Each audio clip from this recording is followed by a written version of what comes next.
Welcome to English Lexicon Hub. Hey, if you're learning English, you've probably felt a little lost sometimes, right? Well, today we're giving you a map to help you navigate the world of English proficiency and finally make sense of all those levels and test scores. So, let's just jump right in. You've definitely seen these codes everywhere. A1, B2, maybe an IELTS Band score, but what do they really mean for your learning journey? I know, it can feel like a secret code, but don't worry, we're here to crack it for you. Exactly. And this isn't about getting a grade or a score. It's about having a roadmap. When you know where you are on the map, you can actually measure your progress, pick the right learning materials, books or videos that are challenging but not totally impossible, and set some really clear, achievable goals. The most widely used map for this is called the CEFR. That stands for the Common European Framework of Reference for Languages. Whew, that's a mouthful. Just think of it as the universal standard that helps learners and teachers everywhere speak the same language about skill levels. So, the CEFR breaks the whole learning journey down into 6 main stages. It starts you off at A1 if you're a total beginner, and it goes all the way up to C2 for people who are truly proficient. It creates this really clear path, showing you exactly what the next step on your journey looks like. Okay, let's start at the beginning with Level A, what we call the basic user. At A1, you're just getting started, maybe with simple words and phrases.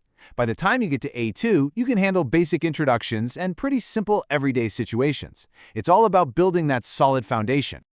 And here's a great way to picture this in the real world. If you can walk into a coffee shop and confidently order a coffee, or maybe ask someone for directions on the street, you have likely hit that A2 milestone. It's all about that functional, get-things-done communication. Now, let's move up to Level B. This is a huge step, because this is where you become an independent user.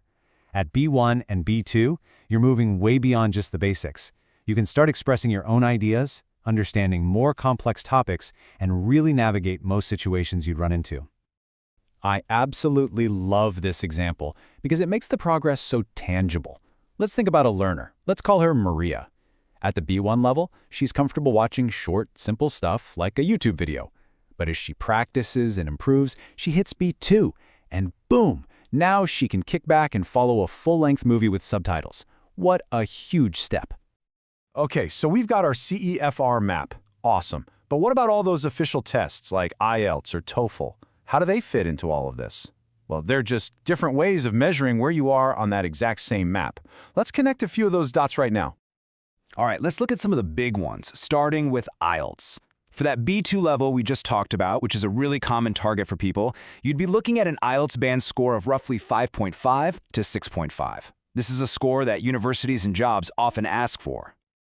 So what does a score like a 6.0 actually mean? It's not about being perfect, not at all. It means you're an effective communicator. You can express yourself clearly, even if you make a few mistakes in grammar or vocabulary every now and then, and that's totally okay. Now let's check out TOEFL. It's the same exact idea. To show you're at that solid B2 level, you'd be aiming for a score somewhere between 72 and 94. It's just a different number pointing to the very same spot on our learning map, that upper intermediate independent user. And one more for you, the PTE, or the Pearson test of English. That same B2 level lines up with a score of 59 to 75. The big takeaway here is that these tests aren't totally separate worlds. They all connect back to that one single map, the CEFR framework. So we've looked at the map and all the different signposts. Now let's make this personal. It's time to start thinking about where you might be on this journey right at this very moment. That's right, this is your turn. Go ahead and pause this explainer for just a second. Think about your own skills. Can you order that coffee? That might be A2. Can you follow a movie with subtitles? You could be heading into B2. Just be honest with yourself. Which level feels most like you? And as you think about that, please remember this. Your current level is just a signpost on a long road. It is not a final grade. It's not a judgment of your ability. It's simply where you are today, and every single learner has the power to keep moving forward. And this brings us to our final and honestly probably the most important section. Let's talk about having the right mindset for this, because language learning truly is a journey. Oh, absolutely. It's so easy to get caught up trying to be perfect, but that is not the goal. Listen, even native speakers make mistakes. The real aim is just consistent progress. Celebrating those small wins is so much more productive than chasing some impossible standard of perfection. So how do you keep making that progress? Here are some fantastic, really actionable tips. Focus on using English to communicate real ideas, not just to pass a test. Make it a daily habit. Listen to podcasts, read articles, and speak out loud, even if it's just to yourself. And yeah, keep an eye on your progress using that CEFR map. Wow, we've covered a lot of ground today, from the CEFR levels to what they actually mean in real life. So now, let's put it all together with a tool that you can take with you on your journey. And here it is, the full comparison chart.